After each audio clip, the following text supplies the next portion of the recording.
আসসালামু আলাইকুম। Welcome to our channel স্বাধীন পাঠশালা। প্রিয় অষ্টম শ্রেণীর শিক্ষার্থী বন্ধুরা, আশা করি তোমরা সকলেই ভালো আছো। আজ আমি আলোচনা করব ইউনিট 4 এর lesson 4 meaning of the words অর্থাৎ শব্দার্থ নিয়ে। এখানে আমাদের বলা আছে এ নাম্বারে, লুক এট দ্য কোশ্চেনস অর্থাৎ প্রশ্নগুলোর দিকে তাকাও বিলো নিচের, এন্ড এবং রিড দ্য ফলোইং টেক্সট এবং নিচের টেক্সটটি পড়ো। নাও এখন ডিসকাস আলোচনা করো ইন পেয়ার্স জোড়ায় জোড়ায়। এ নাম্বারে বলেছে হোয়াট ডু ইউ ডু, তুমি কি করো। When you want to know, যখন তুমি চাও the meaning of the word অর্থাৎ তুমি কোনো শব্দার্থ জানতে চাও তখন তুমি কি করো। এবং 2 নম্বরে আমাদের বলছে how can a dictionary help us, একটি ডিকশনারি আমাদের কিভাবে সাহায্য করে। এখন আমরা দুটি প্রশ্নের উত্তর দিব। 1 নম্বর প্রশ্ন আমাদের বলেছে যে তুমি যখন একটি শব্দের অর্থ জানতে চাও তখন তুমি কি করো। তো উত্তর হচ্ছে হোয়েন, যখন আই ওয়ান্ট টু নো, আমি জানতে চাই the meaning of a word, একটি শব্দের অর্থ। I take out my dictionary, আমি আমার অভিধান বাহির করি। ওপেন ইট, এটি খুলি। অ্যান্ড সার্চ, খুঁজি দ্য ওয়ার্ড, শব্দটি ইন দ্য ডিকশনারি, অভিধানে। এবং 2 নম্বর প্রশ্নে বলেছে যে how can a dictionary help us, একটি অভিধান আমাদের কিভাবে সাহায্য করতে পারে। তো উত্তর হচ্ছে এ ডিকশনারি, একটি অভিধান ক্যান হেল্প আস, আমাদের সাহায্য করতে পারে বাই প্রোভাইডিং মিনিং, অর্থ প্রদানের মাধ্যমে। প্রোনাউন্সিয়েশন, উচ্চারণের মাধ্যমে। পার্টস অফ স্পিচ, পদ প্রদানের মাধ্যমে। সিনোনিম, সমার্থক শব্দ। অ্যান্টোনিম, বিপরীত শব্দ। অ্যান্ড এক্সাম্পল সেন্টেন্সেস, এবং উদাহরণমূলক বাক্য অফ এ ওয়ার্ড, একটি শব্দের। এইভাবে আমাদেরকে সহায়তা করে থাকে। তারপর আমরা দেখতে পাচ্ছি এ ডিকশনারি গিভ আস, একটি অভিধান আমাদের দিয়ে থাকে দ্য মিনিং অর মিনিংস, শব্দার্থ অফ এ ওয়ার্ড, একটি শব্দের। এক্সাম্পল সেন্টেন্স, উদাহরণ বাক্য। আর গিভেন, দেয়া হয়। টু শো, দেখাতে। How the words are use, কিভাবে শব্দগুলো ব্যবহার করা হয়। দে আর দে অলসো হেল্পস, তারা আমাদেরকে আরো সাহায্য করে। To make the meaning clear, অর্থাৎ অর্থকে পরিষ্কার করতে। A word may have more than one meaning, অর্থাৎ একটা শব্দের একাধিক শব্দার্থ থাকতে পারে। দ্য ওয়ার্ড ড্রাই, ড্রাই মানে এখানে শুকনা।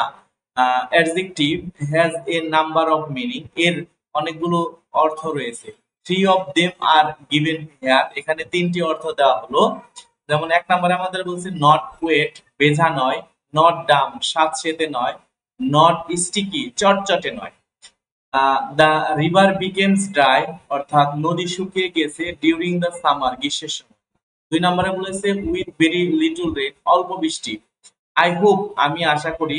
দ্য ওয়েদার রিমেন ড্রাই, অর্থাৎ আবহাওয়া শুষ্ক থাকবে। ডিউরিং আওয়ার পিকনিক, আমাদের বনভোজনের সময়। এবং 3 নম্বরে বলছে নট ইন্টারেস্টিং, অর্থাৎ মজাদার নয়।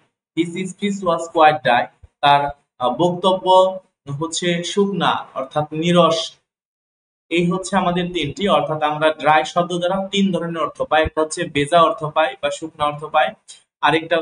আরেকটা বলেছে হচ্ছে অল্প অল্প বোঝায়। আরেকটা বলছে হচ্ছে মজা নয়, নিরস এমন বোঝায়।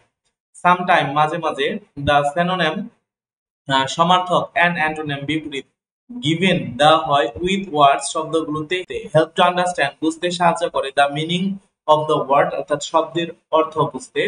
তো এখানে আমাদের বিতে বলা আছে ফাইন্ড অ্যাট লিস্ট 2 মিনিং, কমপক্ষে 2টি মিনিং বা অর্থ বের করো। For each of the following words, প্রত্যেকটি শব্দের জন্য। From the dictionary page, dictionary শব্দ থেকে। In lesson 3 do you do the activities in pairs, তুমি কাজটি জোড়ায় জোড়ায় করতে পারো। ইউজ এ ডিকশনারি, একটি সব অভিধানও ব্যবহার করতে পারো। এখানে আমাদের বলা আছে ফিট, ফিটনেস, ফিটার, ফিটিং এবং ফিটেড, অর্থাৎ এখানে মোট 5টি শব্দ দেওয়া আছে। এই 5টি শব্দ অর্থাৎ আমাদের কমপক্ষে 2টি করে মিনিং বের করে লিখতে হবে, অর্থাৎ ভিন্ন ভিন্ন অর্থ দিয়ে আমাদেরকে লিখতে হবে যেটা কি কি ভাবে ব্যবহার করা হতে পারে। তো আমাদের এখানে প্রথমে আমরা দেখতে পাচ্ছি দেওয়া আছে ফিট। ফিট মানে হচ্ছে উপযুক্ত। তো এখানে বলা আছে রাইট সাইজ, সঠিক সাইজ অথবা টাইপ, আকৃতির। অর্থাৎ ফিট বলতে বোঝানো হয়েছে উপযুক্ত। উপযুক্ত। তারপর আরেকটা ফিট মানে বলছে হেলদি, মানে হলো স্বাস্থ্যবান, মানে স্বাস্থ্যের দিক থেকে সে ফিট। তারপরে বলা আছে ফিটনেস। ফিটনেস এখানে বলছে the state of being physically healthy and strong, অর্থাৎ শারীরিকভাবে সুস্থ অবস্থাকে বোঝানো হয়েছে ফিটনেস। অর্থাৎ যে শারীরিকভাবে সুস্থ তাকে বোঝানো হয়েছে ফিটনেস। এবং আরেকটা হচ্ছে দা স্টেট অফ বিং সুইটেবল, অর্থাৎ বলা হয়েছে সেটা হচ্ছে উপযুক্ত, অর গুড ভালো, এনাফ ফর সামথিং কোনো কিছুর জন্য, অর্থাৎ কোনো কিছুর জন্য উপযুক্ত, এটাকেও ফিটনেস বোঝানো হয়েছে। অর্থাৎ ফিটনেসকে এখানে দুইটি অর্থ দান করেছে, একটা হচ্ছে শারীরিকভাবে ফিট, আর একটা হচ্ছে কোনো কিছুর জন্য সে ফিট।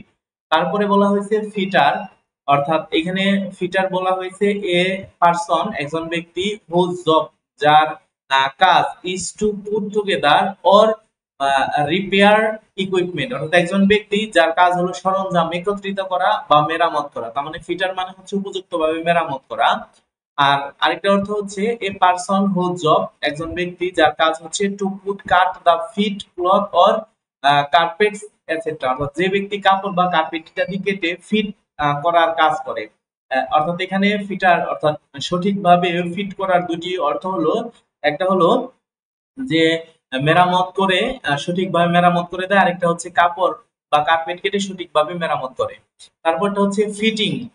ফিটিং এখানে বলছে সুইটেবল অর রাইট, অর্থাৎ ফিটিং বলতে উপযুক্ত অথবা সঠিক, ফর দা অকেশন কোনো কিছুর জন্য সে উপযুক্ত। আরেকটা বলছে এই স্মল পার্ট একটা ছোট অংশ, অন এ পিস এক টুকরো, অফ ইকুইপমেন্ট অর ফার্নিচার, অর্থাৎ কোনো সরঞ্জাম বা আসবাবপত্রের একটি ছোট অংশ, এটাকে বলে ফিটিং।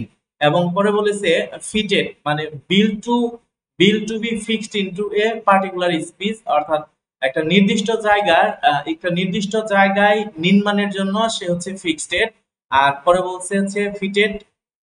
আর তারপরে আরেকটি অর্থ বলেছে মেড টু ফলো, অর্থাৎ তাকে অনুসরণ করে তৈরি করা হয়, the shape or the body, অর্থাৎ শরীরের আকৃতি তাকে অনুসরণ করে তৈরি করা হয়, এটাই হচ্ছে ফিটেড। তারপরে আমরা এখানে দেখতে পাচ্ছি যে আমাদের বলা আছে নাও মেক ইউর ওন এক্সাম্পল, এখন তোমার নিজের উদাহরণ দাও, সেন্টেন্সেস শোয়িং দেয়ার মিনিং, অর্থাৎ এই অর্থগুলো তোমার অর্থগুলো ব্যবহার করে তুমি নিজের মতো করে উদাহরণ আমাদেরকে দিতে বলেছে। যেমন প্রথমটা বলেছে fit, he is not fit, সে উপযুক্ত নয়, ফর দা পোস্ট এই কাজের জন্য, বা সে এই পদের জন্য উপযুক্ত নয়। তারপরে বলেছে ফিটনেস, হিজ ফিটনেস ইজ প্রেইজওর্দি, অর্থাৎ তার ফিটনেস তার যোগ্যতা প্রশংসনীয়, এখানে যোগ্যতা বোঝানো হয়েছে। তারপর বলছে fitter, this is fitter than that, এটি ওটির থেকে অধিকতর যোগ্য, অর্থাৎ এখানে ফিটার মানে যোগ্য বোঝানো হয়েছে। তারপর বলছে ফিটিং, অর্থাৎ ফিটিং বলতে উপযুক্ত বোঝানো হয়েছে। এখানে বলছে he is fitting the furniture, সে আসবাবপত্রকে সে আসবাবপত্রটি যথাস্থানে রেখেছেন। পরে বলছে fitted, it is fitted shirt, এটি একটি মাপসই শার্ট। এই ছিল হচ্ছে আমাদের এই পাঁচটি বাক্য দিয়ে, এই ছিল হচ্ছে আমাদের পাঁচটি শব্দ দিয়ে পাঁচটি বাক্য। প্রিয় শিক্ষার্থী বন্ধুরা, আশা করি তোমরা বুঝতে পেরেছো। ধন্যবাদ সবাইকে। আসসালামু আলাইকুম।